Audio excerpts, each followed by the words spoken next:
Welcome to developers meeting on Sunday the 4th of June.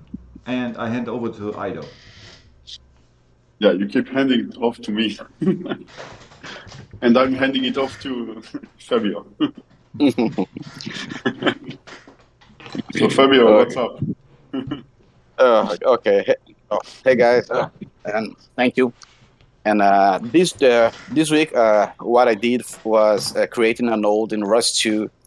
In fact, I just modified the current node that provides the images. It can provide video or image, or it can also provide now images from the QHY camera. Nice. So right now it's working with auto exposure also, so we can just use the simple tracker with the live image from the QHY camera. Cool. Okay. So this way we can showcase it running anywhere, and at least now we can. It's not a block anymore for us to use the image from the camera to further improve our tracking system. Mm-hmm. Okay. And for the next.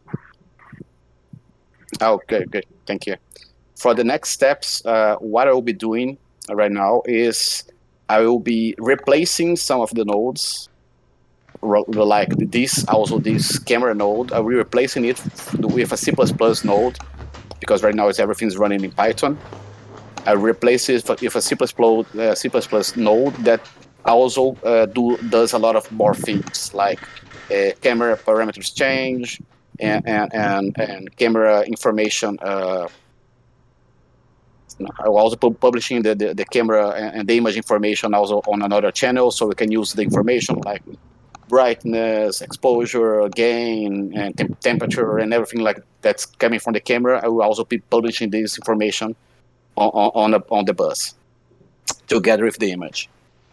That's the next step for me. It will be just creating the C++ node instead of the Python one, because it will be much faster. And it's less overhead on the CPU, and so that's the first step. My next steps will be also getting some of the nodes and replacing them by C++ ones, like the background switch tractor and everything like this. I'm doing that because we're right now, since we'll be running this on the Orange Pi, we need to be as fast as we can. And if you're running in Python, it creates a lot of overhead, mainly in translating the image between the Rust2 type to the Python, and then to the Python to OpenCV, and then we can process it and do the C++, and that creates a lot of overhead. So I'll be removing this overhead by replacing it with C++ code, and that I'll be doing for the next steps. I'll be replacing much of the simple nodes with the more streamlined nodes that can just do one thing, and then they will do that thing fast. Okay. So we'll be able to use it. The next steps will be for us to at least have a much having run the simple tracker with a much higher frame rate overall. Cool. So does that mean live mode is running now on the simple tracker? Yes. If you just do a git pull. So if I just do a fetch, I'll get you live have mode to in the config. You have to fetch, and then you have to rebuild the container also. Okay. So when you open it on VS Code configuration. Yeah, when you open it in VS Code, you can type on the command line dev container rebuild, and you find that there is an option to rebuild the container. Okay. So yes. when you rebuild the container, it will work, because the container has the necessary Python bindings for doing the auto exposure and camera running together with the simple tracker. I understand. So I'm gonna try. And any doubts, just ping me on the direct message, and we can fix it there. Okay. So fetching. Mm-hmm. Okay. And I think that's it on my side. I also this week, me and David, we are chatting a lot and trying. And David is a lot of different ideas for making the auto exposure and the auto white balance better. So we're playing with it also to make it more streamlined and to our case. So we'll be applying a mask to the image instead of getting the whole image because we have black borders on the image. We'll be discarding these black borders to apply the auto exposure in the right way, and the same goes with the white balance. Nice. Where, Fabio? Where did we end up now with the cropped view version? What is now the final result? No, right now we don't have any cropped version. Right now, I'm just sending the full frame picture of the image down the pipeline. Mm-hmm. I'm not doing any cropping. I'm not doing any nothing right now. Mm-hmm. I just did a plain getting the image and sending on the topic for ROS2. Mm-hmm. That will be done when we go to the C++ code. I will be also be getting a configuration setting saying to me where we will be cropping the image, okay. And that configuration might be changing on the UI, for instance. And if we decided to do a square or we decided to do anything that we decide to do, it will just be a parameter that this node will receive. It will crop the image, apply the mask, and then send the image down the pipeline. And this is even ROS2 configurable from another node? Yes. Cool. Yes. Okay. Nice. So what we are left for Aloha is really the integration to the user interface. Yeah. Yes. Sweet. Okay. Yeah. So then if you want to work on it together, I'll be available this week for that. Oh, cool. Yeah. I unpacked my SCAD 360 development box. Good. The most important stuff's first. Yeah. Yeah. And I think for my side, that's it. Okay. So. Oh, Nice. Well done. cheers. Yes, it's awesome. Great job. It's a lot of work. Yeah, a lot of work. A lot of work ahead. That's I've also been playing, trying to make this C++ class that I did for abstracting the camera faster and on a separate thread, so I'll be getting the images while we can do anything else on the parallel. But that's a work in progress because it adds a lot of complexity to the class itself. So I'm just testing. You probably don't need to do that. No, I know because we will be using the ROS2 and so I'll be just putting the image there as fast as I can. Yeah. And what's nice is once you move to C++, if you use the ROS2, I guess header files, Mm-hmm. then you're removing all the mem copy. True. So other nodes, if they are, we will move them also to C++. We will reduce all the mem copy. Yeah, true. That's the idea because everything that we are doing in Python on the ROS2 it adds a lot of overhead to everything. Mm. So yeah, Python itself it's low because it's interpreted. And also, it requires a lot of man copying and converting images between NumPy and blah blah blah and blah blah blah and blah blah. So it adds a lot of overhead. So the idea is to remove this overhead so we can run as fast as we can on the Orange Pi.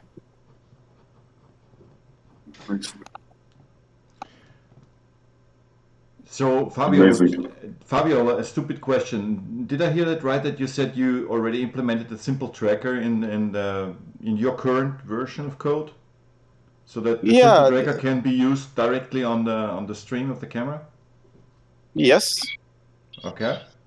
I will try to show you. But the thing is that I was trying to talk to Lionel and it didn't work with my microphone there.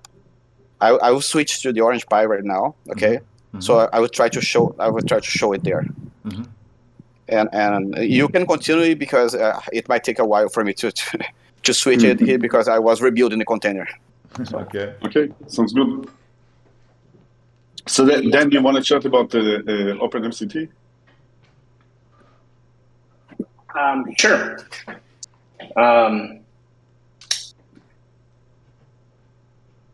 And I guess what specific questions do you have to you showed kick it off?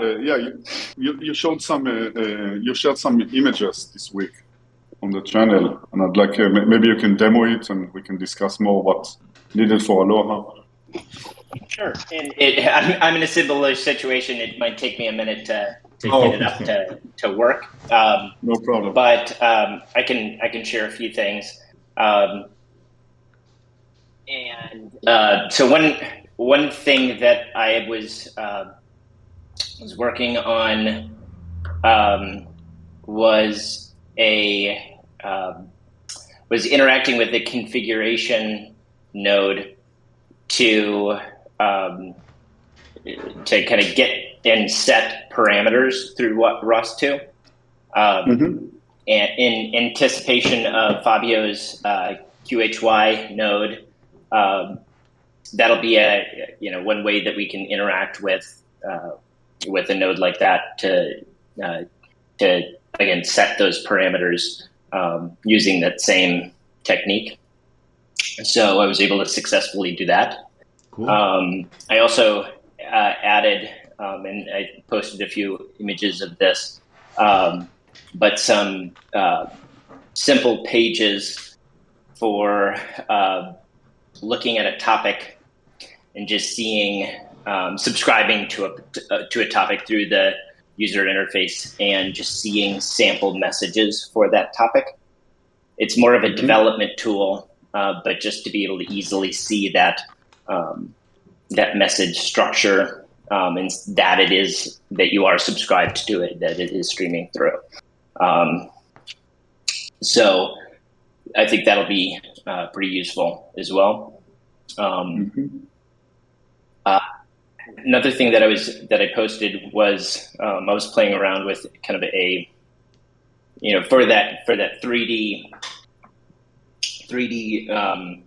view, you're inside of effectively a dome, and depending on that structure of that dome, that projected view will look different. So I was playing around with a dome editor so that you could kind of, depending on the fisheye camera that's used or fisheye lens that's used, that dome might need to change a little bit. So to kind of tune the parameters of that dome using that editor. I think I will be able to help you. I will be able to help you with that because right now, for instance, the app has a configuration for the DOM itself, and it will be the same configuration that you'll be using for the cropping.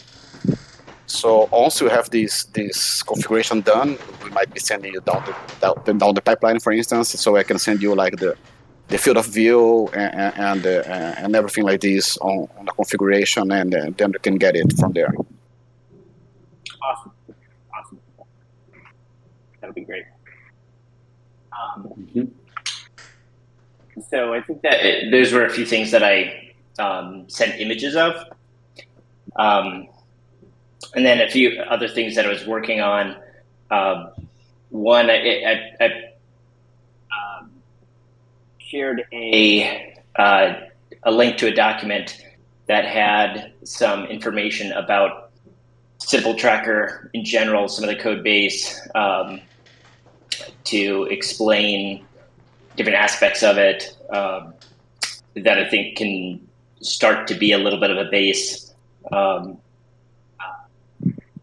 allow somebody to kind of dive in and learn that. Kind of started with just, a lot of some of the notes that Mike provided, as well as a lot of the notes that I took just to kind of acquaint myself with the code.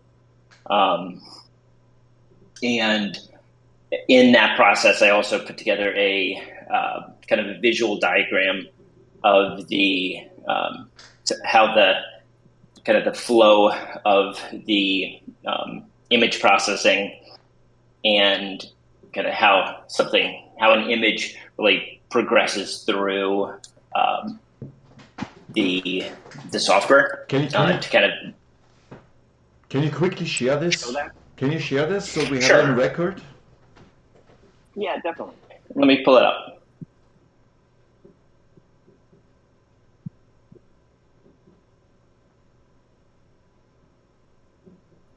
There we go.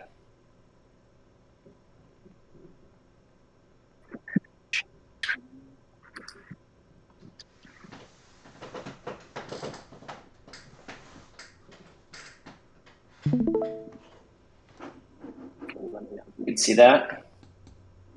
Yeah. Coming. Yeah. So I'm in the editor right now that I use to make it. Ooh. Can you read that? Perfect. Yes. So I tried to simplify this as well. So I was trying to keep it as simple as possible, but still be descriptive. And again, a key point of this was to have it kind of visually intuitive, to kind of see the main flow through, but to also kind of encapsulate some of the things that were also happening. And the other key point here is that this isn't 100% exactly what's happening right now. So it was kind of a blend of current state, but a little bit of future state, and also subject to to modification. I know we were talking about restructuring some things. Mm-hmm. So this is just a draft and a first stab at things. So all feedback is very much welcomed and appreciated. So, and I'm still learning this, so this is not, there may be errors, so please review. So at the top here, we have kind of image source selection, whether it's a camera, a simulated camera, loading in a recorded video, which is very similar to a simulated camera, but it might be a different use case. You might want to analyze an actual recorded video versus simulating a camera in testing mode or something like that. You may want to analyze a still image. So those are kind of 3 or 4 different fundamental options. Within a camera, you might have the main QHY or a different webcam. We may have other options within that. And then within the recorded video and the still image, we may have samples, and we may have the ability to upload your own. So those were kind of some logical buckets of, the top of the funnel image source selection. And that's currently handled within a number of different nodes and launch files, kind of a combination of things. But I think that's one area that we could, from a restructuring perspective, there could be some value in our maybe reorganizing or better articulating how that the source selection, kind of making that a defined step, so that there's a starting point to progress from. But then there's that image, depending on what has been selected, a frame image is provided, and it's the background subtractor subscribes to that. The observer, which includes the the cloud level classifier and the day and night classifier. Those all subscribe to that frame provider. Kind of the main, I have kind of the main pipeline, I guess, funnel going down the center. So the detection, is subsequently after the background subtraction. The track provider is after the detector. In parallel to the track provider, the single frame classifier does its work so that subscribed to the detector's topic that it publishes as well. So the multi-frame classifier isn't there currently, but it would follow the tracker because its classification is with respect to multiple frames, a track, if you will, not just one single frame, not just one single image of the object. And then subsequently you have the object path provider, the path projection. And then you have the annotated frame provider, which collects all of these things. So it subscribes to the single frame classifier, the object path projector, the cloud, the observer topics, and outputs its topic, publishes its topic. Let's stop at the frame provider. Okay, can you go up so we can see? Yeah. So the question, the question that I have around all of that are those like arrays or like structures that are properly defined, or they are just like editing the image itself? So they correspond to ROS2 packages, and I would say more ROS2 nodes. Okay. So like the cloud observer, and these names aren't exactly the same names. I took a little bit of liberty to make, but they're nodes. Yeah. No, what I'm asking is like the data that they are publishing. Yeah. Okay. Are they publishing like an image, or are they publishing like a proper data structure, with metadata and all of that? Sure. So it's a combination. So these guys up here, the ones at the top, are providing images, and some are compressed images, some are both compressed and uncompressed raw. And then there is, and some of the nodes are publishing multiple topics, multiple of different message types. And in the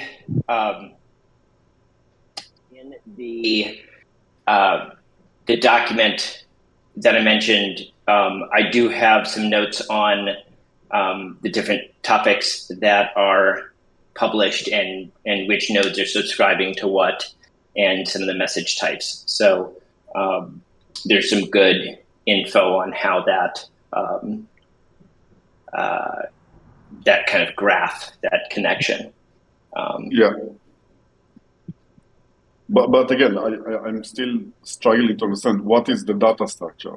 Is it like, is there like a proper structure or class behind that I can go see all the data attributes?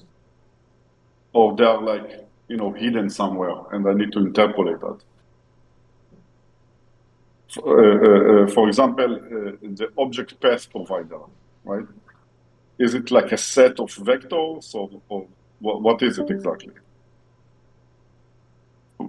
Hello. Can you guys hear me? Yes, I can hear you. Oh, Yes. But I think Dan is I off. think we lost Dan. So let's wait, see if he comes back. Yeah. Maybe he talks to But us. Phil, but this is a conversation that you and I need to have, and that's also regarding fair, from the discussion that NASA started to have, and like how we properly define, the metadata and the protocol from all of this. Yep. Now, it's important to keep in the back of your mind that everything that we are going to run out of the Raspberry Pi, the Orange Pi, we want to process raw images, not compressed images. Yep.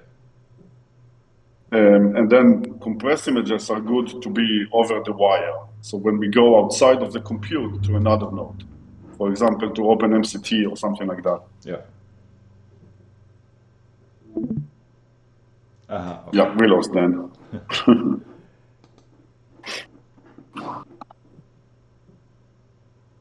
Is Fabio here, or did we lose him? No, I am here. I'm here, but I'm having trouble to put everything to work right now on the Orange Pi because I was rebuilding all the containers and it's simply not working right now. So no worries. I will keep trying here, but anyway. Yeah. So Dan just lost his computer, so he's trying to get back on. Okay. By the way, may I ask you, Ido, about any change on the GitHub status? So on the restructuring of GitHub? No. Yeah, unfortunately, I didn't get a chance to work on it last week, but I did unpack everything. So I'm going to. I have a few websites that I have to finish this week, so that's kind of priority for me because it's cash. But yeah, try my best to get into the GitHub.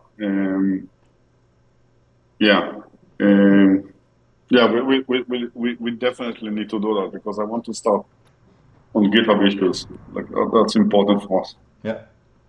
So since today we have this non-profit status, so we are now on so-called team plan. There are a lot of features that we can now use. For example, one feature is the review process. So on every commit, there have to be some people to review it before it goes into. So that's what we can use now. Just maybe you check the list, what's now possible. Yeah, I'll definitely do that. Hey Dan. And I don't know, like if you guys are okay, I can just go ahead and start moving everything to a single repository. Because I'm more of an action person rather than documenting, so document will take me more time. And I learn through my hands, so once I see the code and I can move it around, it's just easier and faster. But up to you guys. As long as you do not delete anything is getting lost, go ahead. No, I'm most likely going to archive everything and then create a new repository and put everything there, like physically copying. Yeah. Okay. And just have a proper, I guess, directory structure for everything. So from hardware, software, what is deployable, like for example, the Docker files needs to be where the code is, not in a different place. Scripts, build scripts, tests, and then obviously most of the stuff that we are doing are under experiments, so they are not interfering with the main deployable units or code. Like we know where the code is going to transition to.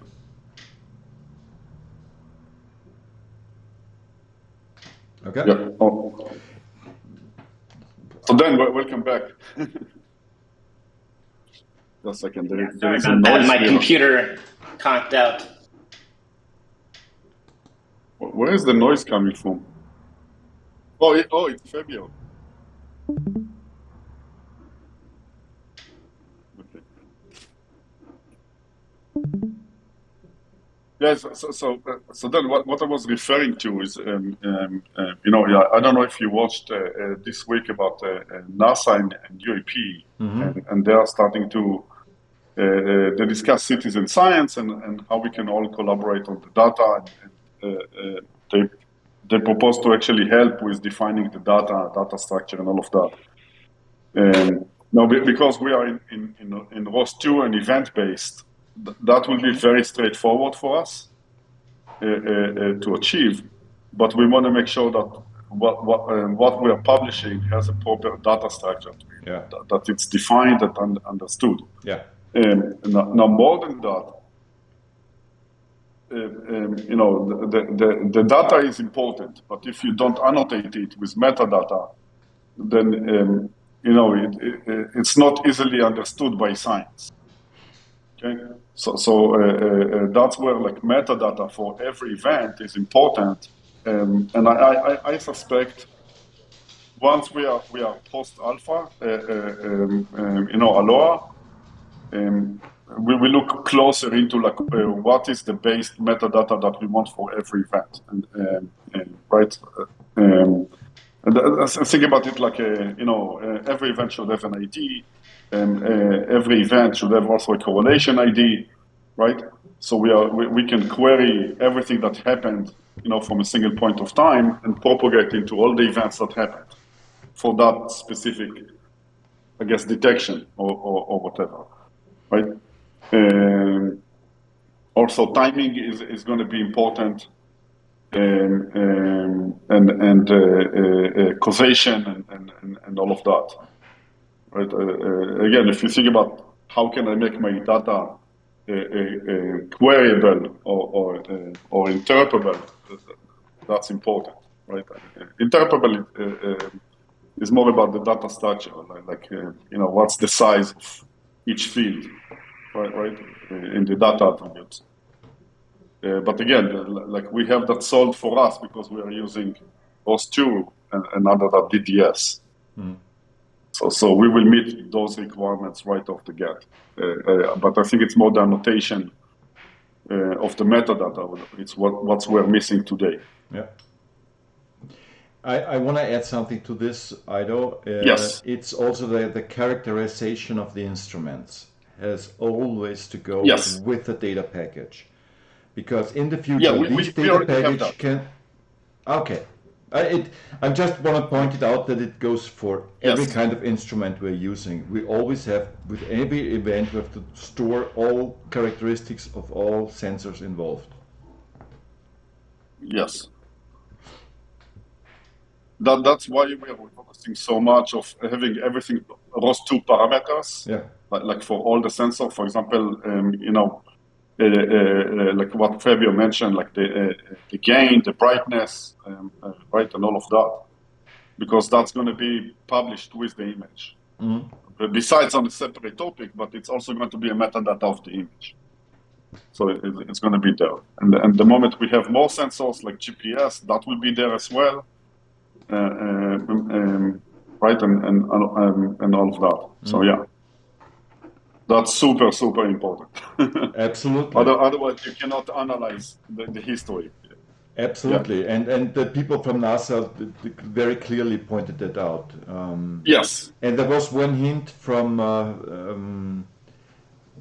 Mrs. Bianco, Federica Bianco, and she pointed out the so-called FAIR method, or some, I don't know how to say this. What is FAIR? FAIR is a policy on how to create data and how to keep it and how to provide it to scientists.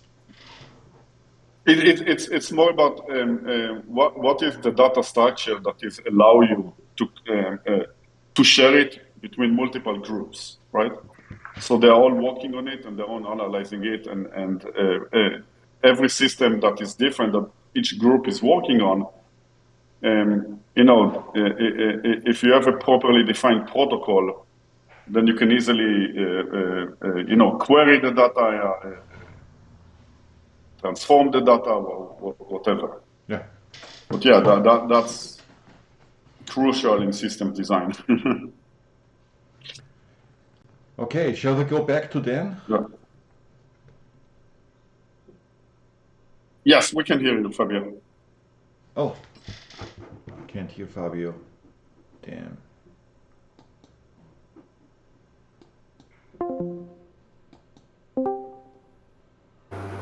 Can you hear me now, Richard? I can hear Yes. you now. Yeah, okay. So I will just show you because I have to make 50 minutes. So, okay. Richard, are you there? Yes, I can hear you. It's just a background hum. Yes. Yeah, I know. I will just mute here and I will just show you here the simple tracker run with the camera. Okay. So right now this is the simple tracker. This is the camera. I'm just here right now. The camera.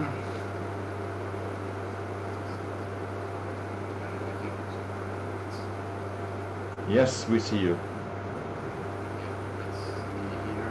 It's tracking, but it's very slow as you can see, because it's running a lot of stuff.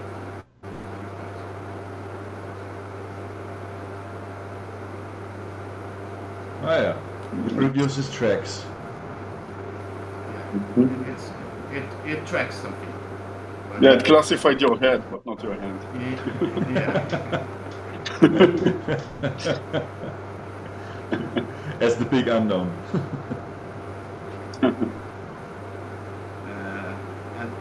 And that's it. So I'll just Cool. stop here. Nice. Perfect. Nice, thank you. Let me just mute it.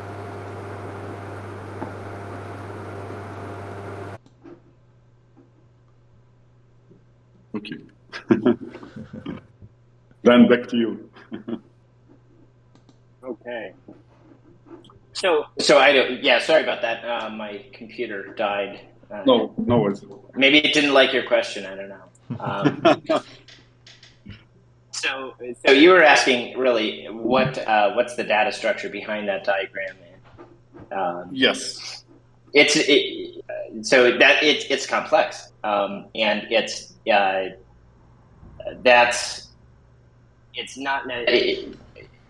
it's tough to actually.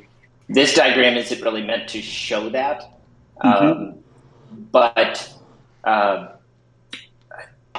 to, I guess, explain it from what I understand, the image is effectively processed, so that image is kind of carried through all the way down, through that main. Actually, I'll share my screen again. Risk something.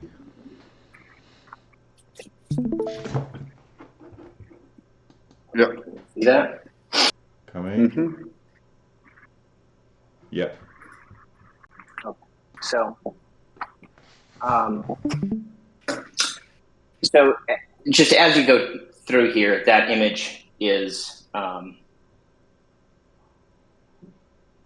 these different nodes are subscribing to the subsequent nodes published topic. Yeah. So this is like I would say like a component-based diagram or ROS2 node-based diagram. It is. That's the main thing that's driving it. But again, I took some liberty because I actually started out there and was trying to do it, strictly by that, and it was ending up with diagrams that were not, for somebody who did not know the system, starting out not knowing the system, it was very, very difficult to kind of absorb and visually interpret, that. So I was trying to get something that was intuitive but still accurate as a kind of a starting point for somebody to kind of understand what the system's doing. And then, from there we can go deeper. So that was the goal of it. But again, I think we can whether we update this and make it more encompassing, or have different versions. Both could be good routes. Yeah, cool. So I have posted this week a short link, I think on software around event modeling. And I think that's something we really want to go after, specifically when we start speaking about, what are the data structure of the events, of the messenger or the messages, and what is the metadata, right? And what's the size of it? Because we will need eventually to know the size, right? So we can, have better understanding of our timing constraints and and bandwidth and all of that. And that's actually one of the main reasons that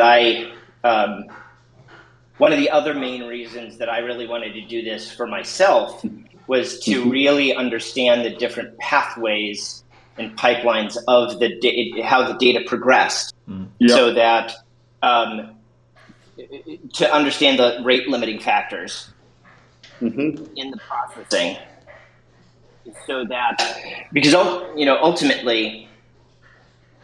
One of the things that we're going to need to do, not in the Aloha version, but subsequently, we're going to need to control a secondary camera to track and focus in on an object that is being tracked.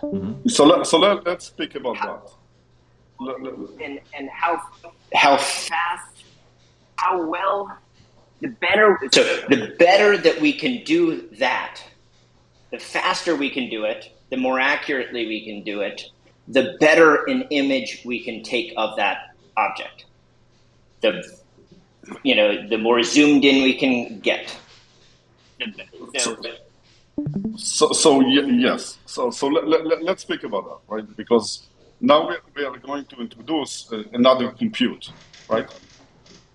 It's not going to run on the same compute of this one, mainly because of bandwidth constraints of the camera. Absolutely. Right? And again, we will want to have another, let's say, orange pie that can focus on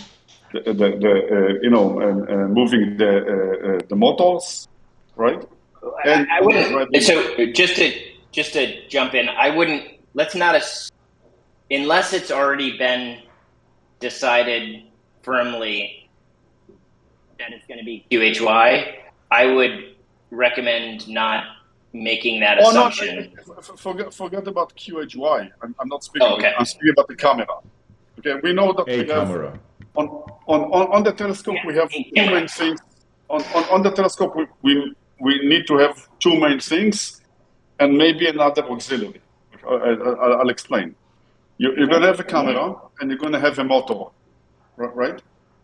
Multiple motors, right? So you can move. Now, auxiliary will be mostly like for a measurement, what is the current angle and all of that, just to help around, okay? But I wouldn't say that that's a priority, because with a step motor, we can get very accurate readings. Now, leave the camera grabbing, the frame grabber aside right now, because we already know how to do it. Whatever camera it's going to be, it's a problem that we already solved, so it's easy.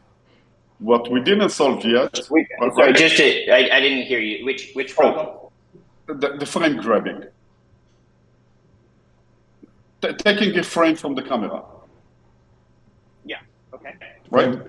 We have it in Python, and we have it also like an experiment with C++, and now we are integrating the C++. So I would say this problem is solved. Yeah, it's the yellow one, the frame provider, exactly. Right. So it's going to be this piece deployed in the telescope unit. Okay.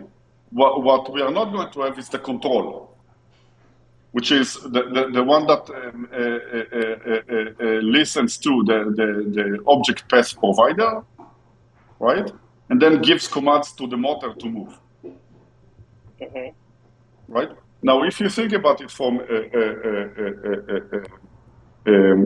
feedback system, from cybernetic systems, right? You need to have a feedback, right? So even from timing perspective, even if the object path provider is not fast enough, right? Because we have the frame right there, and we're going to have the readings from the motors, right? Once we get close enough, that unit can be self-contained and run on its own, like autonomously. Right. Right? Yeah. So the object path provider will run also there with more like focused resolution on that, more accuracy. Right? Now, bear in mind, in also to do a proper slewing of the telescope, you want to do predictions. So we're going to work very hard here on doing predictions and make sure that they are, updating really fast to where the telescope is, to make sure that the object is in the center, given, it's a proper distance or altitude, whatever. Right, and that'll be classification based as well as path based. So classification. So I would say classification would be nice to have. I don't think we need to run. We need to run it directly. It's probably something that we can run later on not on a real-time unit, right? Yeah, go ahead. Oh, okay. I was waving to Fabio. He was heading out. Oh, I didn't see that. I'm looking at the diagram. But as you can see, we can pick and choose what is more important to run per compute unit and what we can run later on in the pipeline. And that's something that we can later decide, because classifiers are nice to have for some understanding. But bear in mind, most of the science and the research will want the raw data. They will want, how we did the tracking, less about the classification. They will want the classification to do maybe on their own, separately. So my point was more of the fact that I think actually Richard said it very well in a post recently. I'm not sure exactly his quote, but the fisheye lens is there for detection. Yeah. Primarily. Yes. The secondary camera is there to get a zoomed in and as high a resolution and accurate image as possible. Mm-hmm. If the better tracked and better that we do with the path projection, you could put a telescope on an object if you had the exact track of it in real time. So, so the better we do with that, the better secondary image we can get. Absolutely. So what we really need to focus on is getting that, that track as quickly as possible, providing that secondary camera where it needs to be as quickly as possible. And my point with the classification was that may inform the path that it needs to take. Yeah. So again, what I'm trying to say is the object path provider, it's a good input, okay? But we can relax on the timing of it. It's not crucial, because the crucial object path provider will be on the compute itself, from the instant that is running directly on the telescope, not from the other one that's running. As soon as it gets it, as soon as it's able to. Yeah, capture. But think about think about the size of the frame that we're going to have compared to the fisheye. It's going to be quite easily to be able to move and point to the right object. Okay. Sorry, guys. No.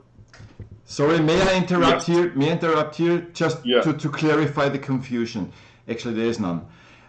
We have two sensors. One is the fisheye camera, and yes, I said it's for detection only, because it's the only thing that looks hemispheric 24/7. The telescope camera is only active when the software on the fisheye material decides to slew the telescope too. And these are, yes, you're totally right. No. It's important to understand, okay? The decision is not going to be a fisheye decision component, and it's not going to be a telescope decision component. It's going to be an eye-based. That's not what I said. Okay. It's not what I said and what I meant, okay? So yes, it's not a decision of the fisheye software. The fisheye software is only creating events and object paths. It's an object path provider and gives some pre-classification. And the pre-classification is only there to eliminate the first things like birds and planes we do not want to slew the camera to. But once the fisheye camera detects something as an anomaly, like something we cannot say it's a bird or a plane, for example, then another software, another package, what we called first is the master control program, decides, oh, I need a secondary sensor to point to overcome that lack of probability. But the thing is, these two sensors have their own geocoordinate system. One is static and XYZ geocoordinates, and the other one is rotating. And it depends where, at the time of an event, where the scope is pointing to. Because the scope has an intrinsic time to move around. You cannot overcome that speed. It has a certain limit in speed. So when we did this master control program, this third external, not external, but this third entity here, the master control program, let's call it that way, just for the joke of it, then knows two things. It knows where the telescope, at the time of an event, it knows where the telescope is pointing to right now, because we have to know that all the time. At the point of an event, where's the scope pointing to? And of course we know from the fish and from the event where the event actually is. And now we can estimate a path in the future where this, on the fisheye material, still on the fisheye material, we have to estimate the path where it will be, let's say, in 2 seconds or in 3 seconds. This time depends on where the scope is already pointed to and how long it would take to intercept that course. And this is a nonlinear approach that is all on a per frame basis. We have to reevaluate that path has permanently be reevaluated to have a perfect hit. Yeah, and what I'm saying that this will run on the telescope unit because that's where we need it. So that's how you get the timing. The master control program, as I said it right now, is a third entity. It's something that controls the whole station. That is not something I see on the telescope. The telescope is a sensor by itself. It controls by itself. It gets commands what it shall do. And the question is where this guiding ahead, this vectoring ahead takes place, either on the scope itself or on this master control program. Yeah, and what I'm saying, most likely it will be on the telescope itself. I actually, so it's I close would say to the unit. Okay. I would say that it's probably on multiple levels because you'd probably have one on the telescope itself, but as soon as you get zoomed in enough, if you lose the object out of the frame, that internal path projection on the telescope can no longer do its work. So if you do lose it, then you can't, then that path projection can't occur, self-sustained. So unless you have a third camera that's that's bridging the gap, which I think is actually something that we should think about depending on what the performance actually is. You could do it, a less expensive, just to get a, very, very zoomed in but put that point aside. So we need to go a bit deeper into it. Okay, so I think when we go deeper, you'll understand clearer what I mean. Okay, the object path provider at the end of the day does fusion. Okay, of what it's called an acquired target. Okay, the target can have multiple sources. It can have the fisheye source and it can have the telescope source. Okay, now each one of them has a weight. Okay, so if I have the object path provider running where the telescope is on the compute of the telescope, okay, I might lose if the target got fast suddenly or burst or whatever. Yeah, we lost it out of the telescope. So the telescope confidence in that track that belongs to the target will reduce to zero.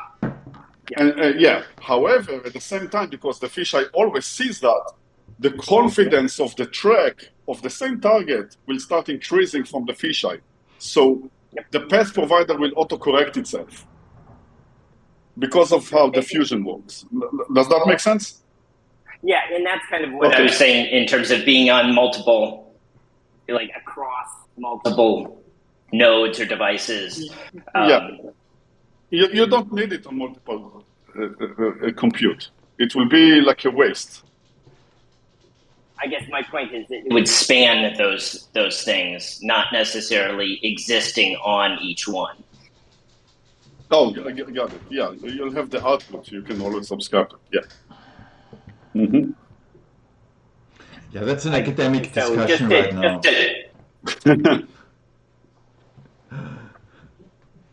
So it's a good discussion. Academic discussion. Dan, may I ask a question from your sketch that you present us here? You have here two classifiers. One is a multi-frame classifier, so it goes over the time series of images, and the other one is a single frame shot classifier. Yeah. We have two classifiers at the moment, which is an image-based classifier, which is a single shot classifier, but Nicola is also working on a time series classification. And we have the kinematics classifier that Jannik did. Not alone, but yes, mostly Jannik did. Where do you see those both? How can I envision that here? So that's a great question. So this is the single frame classifier that exists today. This is, so I'm not entirely sure of the difference between the two multi-frame, Jannik's and Nicola's. I've looked at both of them, but this is where those two sit. Okay. So these could be two different ones. These could be three different ones. I actually think that you could take this one and do you could store the state of those and do a multi-frame just using the single frame classification. And again, that might be what's being done in one of those two versions. But the important point here is that it's just using, it's a classification with respect to a track. Mm-hmm. So that if you were to provide a path, you could allow classification of that object to inform the path projection model that you use. Mm-hmm. And that's why I put it in between. Okay. So it does not currently exist. I know Jannik was talking about working on this, putting this into a node, because he does have that classifier operational. Yeah, so, I can say something to that. So it's not the kinematics approach is not yet implemented in ROS 2, definitely, but that is true for both approaches both kinematics approaches, let's say. So Nicola's kinematics approach would be image-based, so it's based on several images, and my kinematics approach is based on just the box coordinates, so how they change in space with every frame. So it doesn't analyze anything related to the images themselves. It's just about the movement, basically. But the movement But over the time series Yes. of a event, okay? Yes. Exactly. So would it And be so accurate to say that? Would it be Sorry. accurate to say that yours is similar to? If you took the single frame classification and applied it to a track and just classified a track in series, that cropping of the object that's being tracked in one track, And that would be one input for a classification in your model. yeah, it's simply the how the position of this box changes over time. That is being analyzed in my model. So it's a time series classification model, and Yeah, it just so takes the box coordinates as input data, basically. oh, okay. So it is not Not actually taking the image at all. No. It is No. only taking It doesn't. the exactly. path. Yeah. Got it. I Yeah. did not understand Yeah. that. Okay, good clarification. Yeah, Thank so you. that's why I mean, like, to have them, the data structure for the events is very important. Yeah, totally. Okay, because not everything is working out of like the raw images, right? Yeah, completely. Completely agree. Completely agree. Thank you for. For clarifying that. But this is the. But Richard, does that answer your question? in Yeah, terms of absolutely. Yeah, I got it. Okay. Great. So what actually is one box contains two different types of classification for multi-framing? Yeah. How it So looks and what how I it can looks. do, I'll parse those two out and make an edit so that both of those are kind of separated. Oh, yeah. And I'll probably make a distinction that it's not that it's not currently in operation.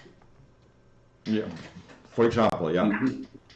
Yes, it isn't. But we have a trained model, so it's at least actually we have several trained models. So one for 5 frames or 5 boxes, let's say, one for 10 boxes, 15, 20, and 25 and 30. And they are all already trained, these models. So it's just about plugging them into ROS2, basically. And I think that clarification is probably why I was confused trying to implement it as a ROS2 node. So that helps. So I think we can. All right. I think we can knock that out then. Okay, cool. Yeah. Yeah. Now, another thing that is important that I know Mike worked really hard on is the annotated frame provider. It might not be the best name for it, but what it does, it's actually does a time save across all the like day-night cloud, the object path, the classification, the tracker, and put everything in one single event with the timestamp. So that's our synchronization point. Yeah. In a way. Right? So that is now it's important also. Not everything belongs or is needed for the telescope that is coming next. So we might want to tune it down and focus on only the bare minimum that the telescope needs, and have like a first annotated frame provider and then a larger one, because this fits more the user interface. The telescope doesn't care about classification that much. Right, and that's exactly, that goes to my point. One of the reasons I was doing this for myself, to really understand that kind of that data pipeline, to understand how we can remove rate limiting steps and maximize the speed that the image gets captured to, a command that can be given to that secondary camera, because I think that's how fast that happens and how accurately that is done determines how well that second image can be taken. I would say the feedback is the crucial time, not that, because this is prediction anyway. So the feedback from the motor to the frame grabbing, that's what's going to be important. But that's okay. We'll get to there, and you'll see what I mean. And you're saying the feedback on the secondary camera? Yes. Yes, I think that's going to be very, very important as well. And to your point, I think that will be mainly contained, if that's done extremely well, that can be mainly contained to that secondary camera. I can show you, even if you will have 1 or 2 seconds delay, okay? If you have a proper feedback, that will autocorrect itself, and you will still have a proper slowing of the telescope. Yep. Yeah. No, I understand. But getting that camera on the object initially, that event, that process is going to be a critical one. So think about it this way. Right. Let's say that the telescope is now pointing completely 180 degree. Imagine, right, 180 degree west, and now the fisheye sees, at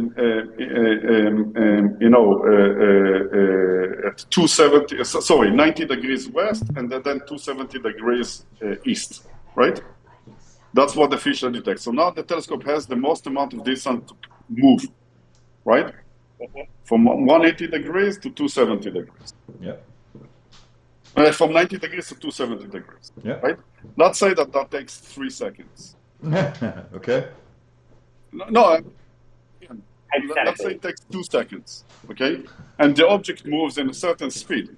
So by the time the telescope reaches the 90 degrees, okay, you will have enough historical data on the telescope compute to tell you what the prediction is and how to slow down the telescope and really acquire the target again.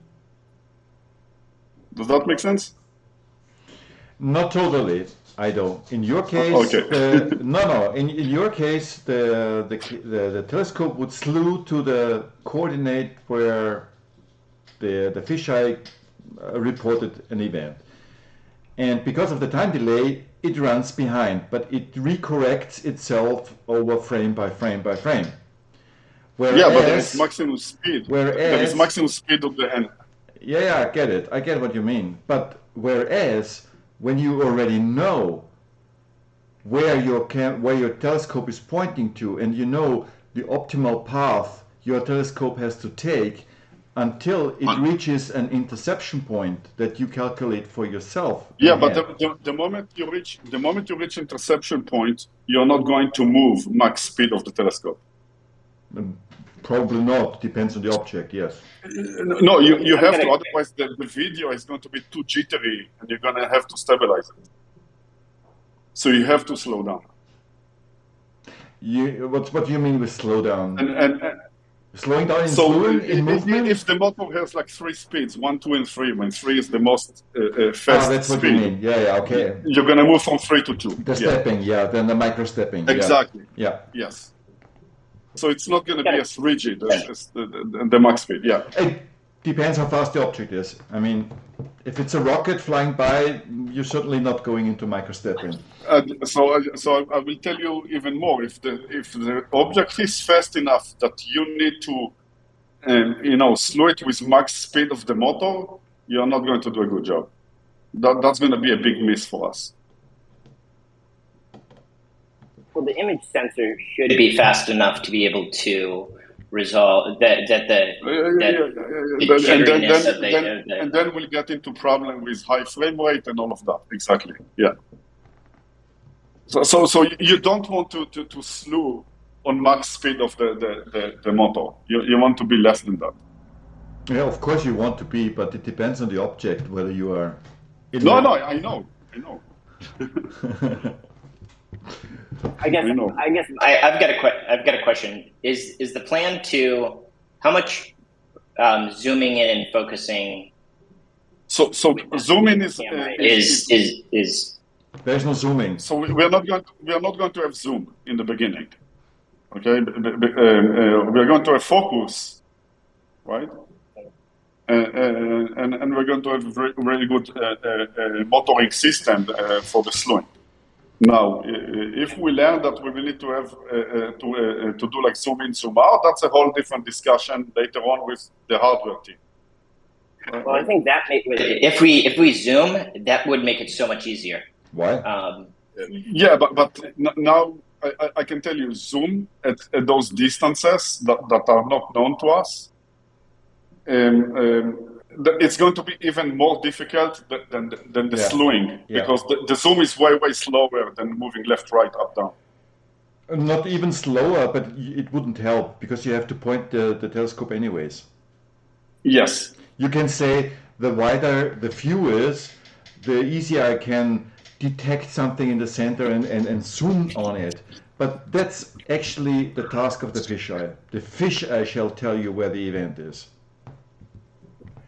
So this would be, I agree, but if you're thinking about optimization, if you're able to, the better we do with the algorithm and the model and the tracking, the closer we can zoom. And the closer in on the object we can go. So by having that extra parameter to that adjustment, we're able to just, we don't need to even use it. We could zoom out and just use it as a fixed, a larger field of view camera. And have it easier to get the object into view. That's a discussion we will have once we start having the telescope working and get data. Yeah. It's very early right now. I understand, but it informs a number of things and decisions that are being made right now with respect to the field of view and what's important with respect to the fisheye view and the resolution and cropping. I mean, we don't need to dive deep right now, but I think it's important to raise that point and understand what decisions have been made conclusively and what's on and off the table. I want to understand that. I look at it a bit different. I think like zoom is a really nice to have feature right now, but if we over-design the system right now, it's going to make it very, very complex. So it's easier to actually remove it, focus on the essence of the telescope, and then get the data, see, do we really need the zoom or is it okay? And if we really do, then adding it will be better and easier because we already accomplished the task of moving the telescope and everything else around it. Right, so so in my opinion, from building a system from scratch, it's probably better to remove the zoom, all of it, focus on the slewing, get that knocked down, and then add the zoom if we need to. And actually, I do not see a big value in the zoom because with the fisheye is already an exact instrument to point the telescope and point it exactly. And then this telescope has a very narrow view because it's a 4x zoom scope. So it has a very tiny angle of view. But this angle of view is still big enough. You can compare it with on the website. There's the tools page. You can compare resolution and distance and objects. But it will certainly find any distant objects in the view of the telescope already zoomed out, also zoomed toward the max. There's only one set of zoom. It's only 40x zoom, and you can change that. So whenever the fisheye tells us that xy is the coordinate, so elevation and azimuth, the telescope can swing to, and the object will almost certainly, 99% certainly, be in the view. And then comes another step where it can control itself, what Ido was mentioning, that there has to be compute on the telescope itself to recorrect itself, to keep the object in the center, kind of. But I do not see a value in zooming out, because we had this discussion then. This discussion is not new, and we're not here to discuss you away. It's something that we already had discussed. And the question that we came, the point that we came then to was, if we have a zoom scope, at the end, we will always keep it at max zoom, because we couldn't fathom any situation where we had to zoom back. I would say if you're able to, and still keep it in frame. Yeah. If you're able to track it with that resolution. Yeah. You want to have a telescope on the object as narrow as humanly possible. Yeah. As good which is going to depend on how well tracked that path is. Absolutely. And the instruction and how fast. Yeah, but this is the correlation between the fisheye and the scope, and that's intrinsic in the setup itself, and that's why. And the software. Absolutely, and that's why I have to emphasize that quickly. It's important to know the intrinsic parameters of that two sensors sitting together on the enclosure. You know the elevation, the distance in millimeters. We know everything, so we can really very accurately recalculate the coordinates, the elevation azimuth. So I don't see any trouble there. Great. I'd rather see a trouble when an object speeds up very fast and the speed of the telescope cannot cope with it. Yeah. Don't forget then, like the object of interest that we are kind of calibrating against is detecting the ISS, right? Oh yeah. So you're going to have a very nice image with the telescope at full zoom of the ISS. Yeah. And still will be tiny. Okay. So with a 40 times zoom, you only have 20 pixels or so. 10, 15, 20 pixels of the ISS. So imagine the real estate of your video. I think it's around 200. I can calculate it. Or 100, yeah. Let me recalculate that on the tools page. Okay. You can just enter focus, aperture, and object and size and distance and everything, and it tells you then what the resolution, the optical resolution is, and whether you could see it at all.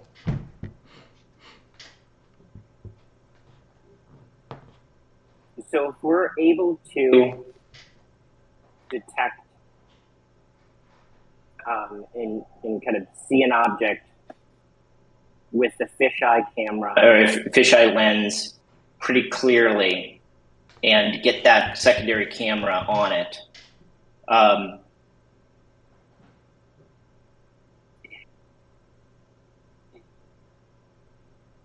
Then we get into the argument or the discussion about the field of view of yes. the fish camera, which I think is a very important one. With respect to the cropping and having the right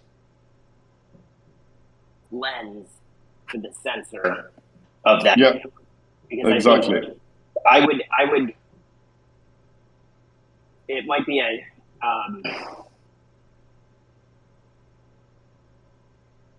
I would say that the fisheye camera, the lens that we have right now, is too large for the image sensor that we have. I would say the other way around. It is too small for the sensor. The sensor is too small. Yeah, sorry, it is too large for the sensor. for this, right. sensor So needs if we to have be a different bigger. sensor, yeah, the lens is for a micro 4/3 sensor, and the sensor that we have is the 1-inch diagonal sensor.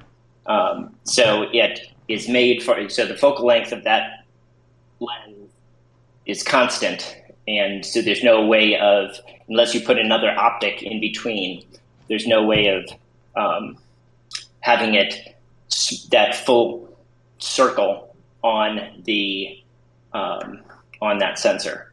And I, just even looking at, I understand that there's distortion, especially if you were to look through the atmosphere and have that varying index of refraction in the air mass. A lot of distortion, especially looking into space, you're going to, there's distortion. Mm-hmm. But if we're just looking to detect that object to get a secondary scope on it, Fabio posted an image of his shop. I could, at the border of the horizon line, I could read the text of the Sky 360 logo.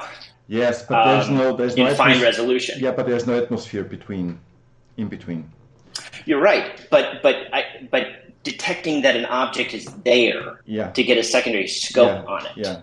So just may I answer this? We had this discussion with Christian hundreds of times. So this is nothing new to us. And Christian is, I think Christian is not discussing with us anymore about this because he said it so often. So the thing is,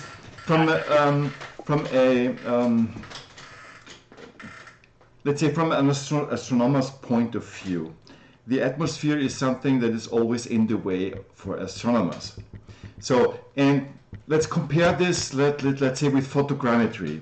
I did work in my past in photogrammetry. The difference is the distance.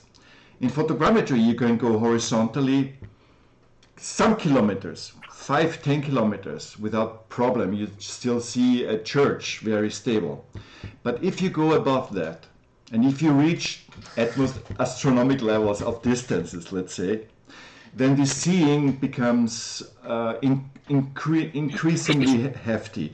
And things are not, so something that could be tracked is not one point. It would jump around. It would permanently be at another place, depending how the atmosphere wobbles in between.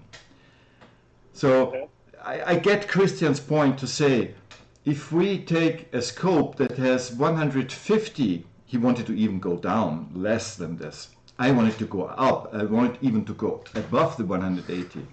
But the thing is, things in the distance are really rubbish and produce rubbish. There's not only the objects that you would detect as an object. There would be so much in when you look at the background subtractor. There's always a lot of noise on the edge of the circle, because there's much more noise going on in the atmosphere. So it would create per se much more events that are mostly rubbish. But our argument for Christian was, what if there is a UAP sitting there and we could not detect it because our field of view is so narrow? The thing is, and that's something that's intrinsic in what we do, we create a scanner for 24/7. It runs permanently. So anything that comes into view has to come into view. Yeah, of course, it can materialize out of the nothing, suddenly sitting there on the horizon, and we would not recognize it. But if it has a path, and if this path goes over the horizon, at one point in time, even with our 150 degrees of view, we would probably have it in the view.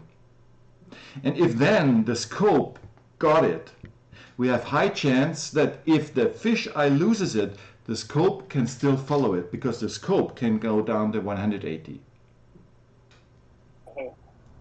Does that help in any way? It's a start, and it's even a start. Dan, you must not forget, we try to create a system that is affordable. Yes, we can always create the bigger and the better. Absolutely, no doubt about it. You throw millions on it and you make it better. Totally agree. And I think you've done an excellent job. And I am not criticizing whatsoever.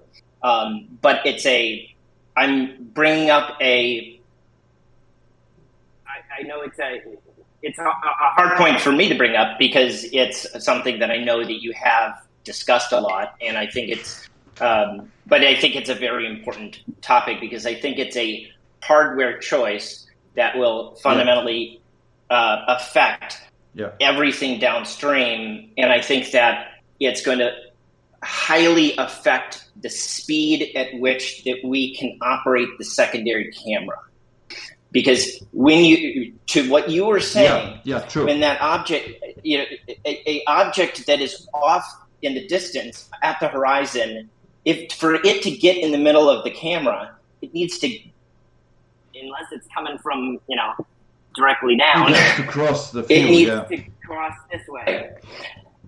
As soon as it gets into view, I want to know about it so I can get working to move the secondary camera. True. And you can see that, you can detect it as soon as. Yes, you could detect it earlier. True, absolutely. So the bigger the field, the earlier you can detect it. Yeah. But I would say this is certainly a discussion we should lead in the future, again and again and again, because I think it's important. But for the time being, for now, I think it's a good compromise what we start with. And I mean, okay, you are just with us a couple of months, but let's postpone that. It doesn't make sense to always discuss the same things. Let's postpone that to another version. And yes, the hardware is the same things that we have to improve over time and more and better, because there are certainly better cameras, better optics coming in the future, and we have to adapt to that, definitely. Cool. Thank you. Yeah, may I say so about the affordability? So it has to be dirt cheap, basically. If you have a bigger sensor, it's twice the price. If you want to have a zoom lens with the similar focal length, it's like 10 or 20 times the price, basically. And then complexity. So we can have a different tiers of stations with the highest possible and best gear, but the first one has to be dirt cheap, basic version. Yeah. And still, if we go into high-end devices, and certainly people would love it. I see astronomers doing this now with the telescope and having huge pen tilt heads to swing their telescopes around. The thing is, it becomes very expensive, but it's not only the scope, it's also the head. And that's why these tracking systems for military are so big and so heavy, because they need this accuracy and speed. And that's why all things become bigger and heavier and more expensive to move. Well, they have a gyro inside also.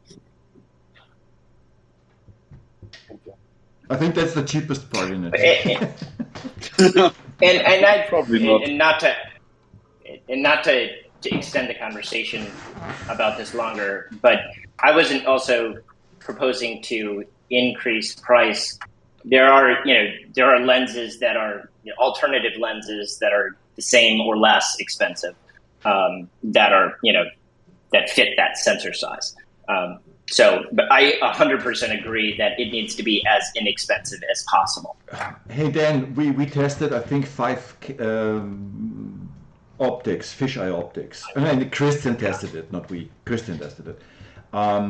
It's certainly not the whole spectrum. Yeah, we filtered out a lot, and from the rest that we said, okay, these are then the price range below $500. Let's look into them, and these were the 5, and we ended with the one that costs $150. If you find another one, we haven't certainly not seen every product on the planet. So if you stumble upon a product that is from your point of view better, I would say purchase it, test it, and if it really turns out that it's better than the one we have, we switch over. I mean, that's what we need to do. Okay, cool. Yeah, well, I like the Mikey for the reason that because it's bigger than the sensors, you get more distortion, so object will appear a bit bigger and more noisy, like the ISS. So instead of only having like 2 pixels, that is the optics of the lens, you get distortion that makes it like around 8 almost. 8 pixels. Because of the atmosphere and everything. So that's from conversation I had with Christian about it. And the glare. Yeah.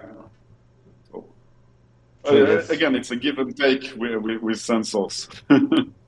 I mean, Christian did already the test with the ISS, so yes. it can be resolved on the Mikey and on the camera. Yes, yes. But he did not do a video; he did just single shots, as far as I can recall. Yeah, yes. And he said it's not going to be clear, but obviously it's enough for detection. Yeah.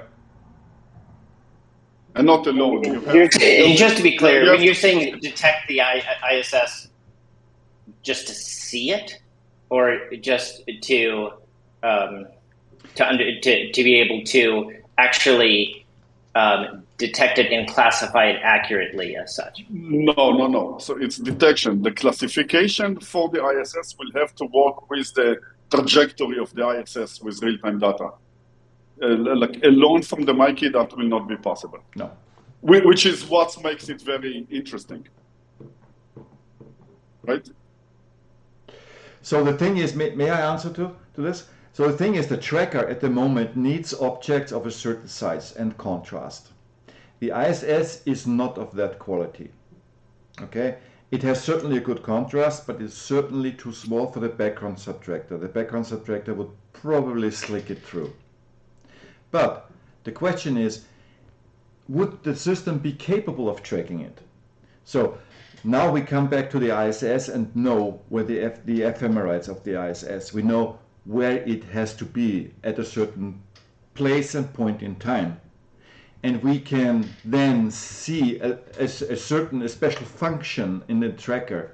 Can you detect the ISS in this area, let's say within this 10 pixels of blackness? Is there something of a contrast? And yes, if it's there, then we can also slew the telescope too. Yes. And then we have a 40 times bigger picture, and then we have a couple of pixels. We talk about the number of pixels later. Yeah. And when you say that you want to be able, in all conditions, all clear conditions, be able to detect it, because I think that the conditions and the where it is with respect to the horizon, the sun, that greatly influences how that ISS is going to resolve. Yes. Yes, of course, it depends. Does it fly over your zenith, or does it fly somewhere along the horizon? Of course. Mm-hmm. But then again, right. we know where is the sun in the reflection? Yeah, but again, we know the ephemerides. We know where it is. We just point our sensors to it and see whether we can detect it. Do we see it? And then, if we see it, can we then track it? But that's a special function. It's not it's just the benchmark. That's Exactly. the top ceiling we want to achieve. If we do not achieve it and only 90% of it, then I would say, yeah, well done.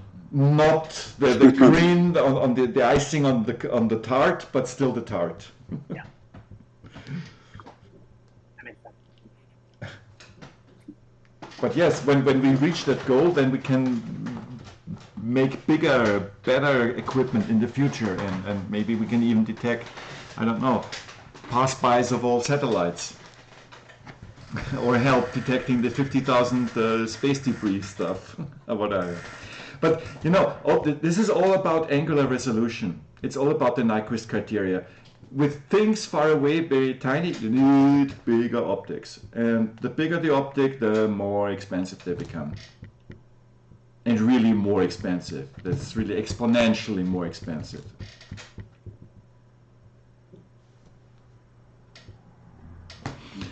Dan, may I ask another question about your schematic? You stopped here at the Ross bridge. Can you scroll down? I want to see how the idea is, where the user interface integrates in. So can you just, if I imagine a browser on my desktop in the same network of the Pi and the station, how shall I load that into my browser? Sure. So if so, we have a few different options. Right now, the way it's working is you open a another Docker container, and you run the. There's currently a branch in the GUI, the OpenMCT GUI repo. That you can clone that repo and that specific branch, and launch the Docker container. And if you have the Simple Tracker repo set up, built in, launched, you can then open up a browser window on your local machine and access the OpenMCT GUI. So that implies that there's a web service running, because I can, in a browser, just call a URL, okay? Yeah. So what is it's opening? So the Simple Tracker container is running what's called Ross Bridge. The Ross Bridge server, which opens up web sockets, and then on the GUI side, a JavaScript library called rosslib.js. This guy, I'll use the diagram. This one is what is facilitating making the connection through WebSockets to the Ross Bridge server and listening. It's able to really, subscribe to the same topics, publish a topic, change parameters, communicate. Not do everything that you can do through terminal commands, ROS2 terminal commands, but it can do a lot of the things. And so that's what is kind of, you're using that library to interact with ROS2. And you just need to be able to be on the same network, where you would be able to access, the same, the WebSocket connection. As long as that's. So what you say is that this ROS2 library, rosslib.js, has actually to be implemented in a index HTML file, something like this? Yes, exactly. And we have that. So OpenMCT isn't, is kind of parallel to the rosslib.js. So you could just have an HTML file with that JavaScript library in it, and subscribe to a simple topic, and get log that to the console or print that on the screen. Is that so it's a fairly simple. Is that what you already have in play? What we have seen, what you demoed once with the statistics and all this? Yes, this is all currently in place. Okay. Yeah. Okay.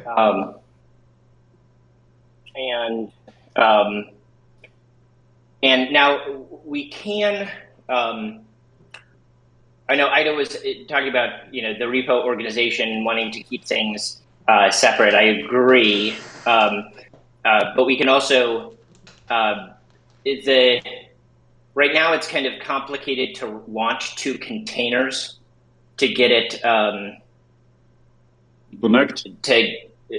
But I think we can. So I think we can. There's no reason that those need to be 2 separate containers to launch at the same time. So I'll speak to that. When you want to run more than one container, okay, or more than one Docker image, the best to do it is with Docker Compose, because then you can create a virtual network between them, and you have all the communication that you need. And I'll create a Docker Compose file once I get into that. So it shouldn't be too much of a problem. So however we want to actually handle it, there's no necessity to have them separate. I'm just saying from a there's no technical. True, there is best practices, right? Docker should not run multiple stuff. It's only designed to run one thing in a contained environment, right? Like a single responsibility. So that's the idea. That makes sense. So yeah, but that's currently set up. There's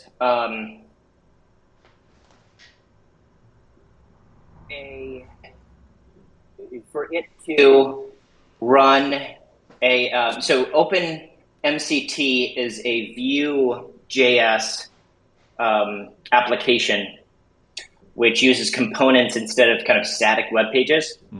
So in order to use a static web page alongside the Vue application, you have to kind of launch a second web server. It's kind of a detail, but it's you could, so if you want to include a local web page in OpenMCT as a link on a encapsulated within a Docker container, you would have to have kind of 2 web servers running. Wait. Why? That sounds awfully wrong to me. Okay. Okay. If you not 2 web servers. I don't have time to discuss it right now. I have like 8 minutes, but let's discuss it specifically, you and I, okay? Yeah. Sounds good. Because that you can cause a lot of like misbehavior in the user interface if you do something like that. Like we want to keep true to OpenMCT and component-based and Vue. Right. So we just need to find out the Vue way of doing that on the web server side. Yes, and that would be to load everything, to create plugins for everything. Exactly. But creating plugin does take it is a from a development perspective, it takes more time to create a plugin, for every specific component. So from a development speed perspective, to rapidly prototype something, we need to be able to include a static web page to be able to try something or test something in the same environment. So on the top of my head, if it takes you more time to write a plugin than the static page, then the plugin that you're writing doesn't follow the Vue design or the OpenMCT design. So something that doesn't make sense. The way it needs to work, the way it needs to work, you need to create like a ROS2 provider plugin, okay, that will interface with all the ROS2 stuff. And then from then on, every component needs to interact with that plugin, and focus on the visibility of the component. Because you're not going to have a lot of logic there, and so I don't see that as a same complexity as like a static page and connecting to Ross Bridge and all of that. Yeah, let's speak about it. Let's discuss it. Okay. Let's discuss it. And you'll show I me would the love details. for you to show me how to do that easier. Yeah, something doesn't make sense though. Okay. Great. Hey guys, I think we have 2 hours on the clock. I think that your discussion goes in some depth that it's better for you to wrap that out in a DM or so. But at the end, I would rather learn what the solution towards the GUI then is in the future. Maybe you can explain next time when you have discussed it in details. But that is. Well, you can run it right now and get something up and running if you would like. So it's operational. Okay. You just need to launch the container and follow the instructions that are in the documentation. Okay. I will check that. Great. Thank you, Dan. Cool. If you have any trouble, just reach out. Okay, I will. And Lionel wants to know about this. Lionel, if you hear this, check it out. Guys, thank you very much for having all of you. We see and work together during the coming week, and we see each other next weekend. Bye-bye. Have a nice one. Bye, everyone. Bye.